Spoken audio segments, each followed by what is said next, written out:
سڵاوتان لێبێت.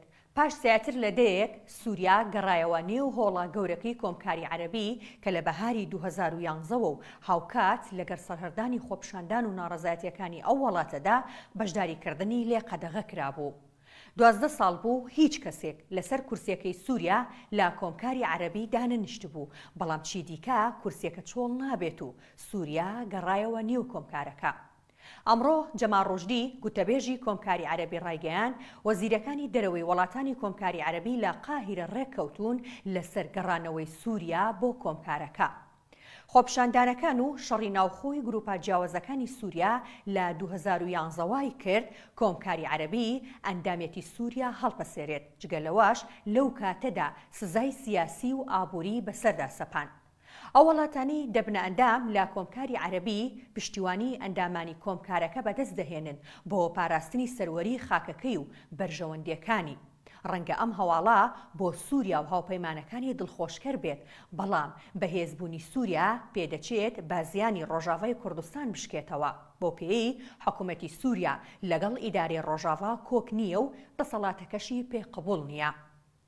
هەرچەندە ڕۆژاوا بەشێکە لە سووریا و بەهێزبوونی وڵاتەکە بەهێزبوونی هەموو ناوچەکانی دیکەش دەگرێتەوە، بەڵام ئەمە کاتێک دەبێت کە پەیوەندیەکی دۆستانە و تونند و تۆڵ لە نێوان دیمەشق و ناوچەکانی دیکەدا هەبێت. لە ماوەی 12 ساڵی ڕابردوودا هیچ بەرەو پێشچوونێک لە نێوان حکوومەتی سووریا و ئیدارەی ڕۆژاوا بەدی نەهاتووە، بۆیە پێدەچێت گەڕانەوەی سووریا و بەدەستێنانی پشتیوانی وڵاتانی دیکەی عەرەبی لە بەرژەوەندی کووردا نەبێت. لە پاش ساڵی 2011ەوە کورد بۆتە بەشێکی یاخود ژمارەیەکی قورس و کاریگەر لە سووریا و تا بەر لە کۆنتڕۆڵکردنی عەفرین سەرەکانی و گرێسپی لەلایەن تورکیاوە نزیکەی لە سەدا 30 خاکی سووریا بەدەست کوردەوە بوو.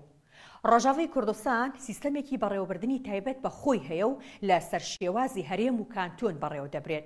3 هەرێم باناوەکانی عەفرین، فورات و جزیرە هەن.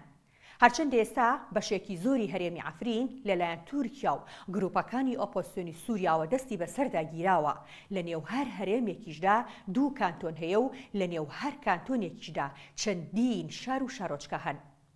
ڕۆژاوای کوردستان بە فەرمی لە ژێرناوی خۆبەڕێوەبەری باکوور و ڕۆژهەڵاتی سووریادا بەڕێوە دەبرێت.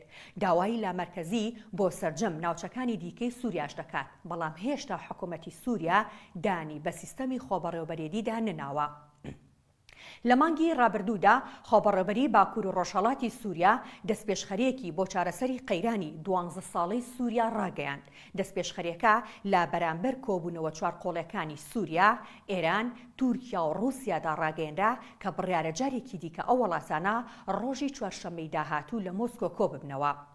لە دەستپێشخەریەکەدا داوا دەکرێت کێشەی سووریا لە نێو پێکهاتەکانی سووریادا و بێ دەسوەردانی دەرەکی چارەسەر بکرێت، بەڵام حکوومەتی سووریا بەهێزکردنی پەیوەندیەکانی لەگەڵ وڵاتانی عەرەبی کە لە ماوەی پێشوودا چەندین سەردان لە نێو بەرپرسانی سووریا و وڵاتانی عەرەبی ئەنجامدرا دەیەوێت شەرعیەت بۆ دەسەڵاتەکەی بگەڕێنێتەوە. جگەلەوەش حکوومەتی سووریا چەندین جار ئەوەی دووپات کردوتەوە کە دەبێت هێزە بیانیەکان سووریا جێبهێڵن کە مەبەستی هێزەکانی ئەمریکا و تورکیایە.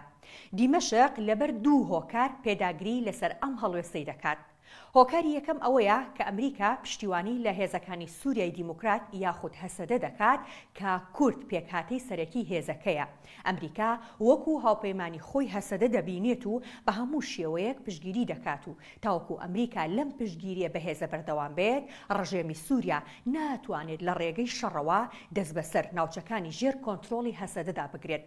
لە لایەکی دیکەشەوە یاخود هۆکاری دووەم سووریا دەیەوێت هێزەکانی تورکیا لە خاکی وڵاتەکەی دەربکات، بۆ پێی پشتگیری لە گروپە ئۆپۆزیسیۆنەکانی دژی ڕژێم دەکات و تاوەکو تورکیاش ڕازی نەبێت و نەکشێتەوە حکوومەتی سووریا ناتوانێت ئۆپەراسیۆنەکانی بۆ کۆنتڕۆڵکردنی عەفرین، ئیدلیب و بەشێک لە حەلەب دەست پێ بکاتەوە.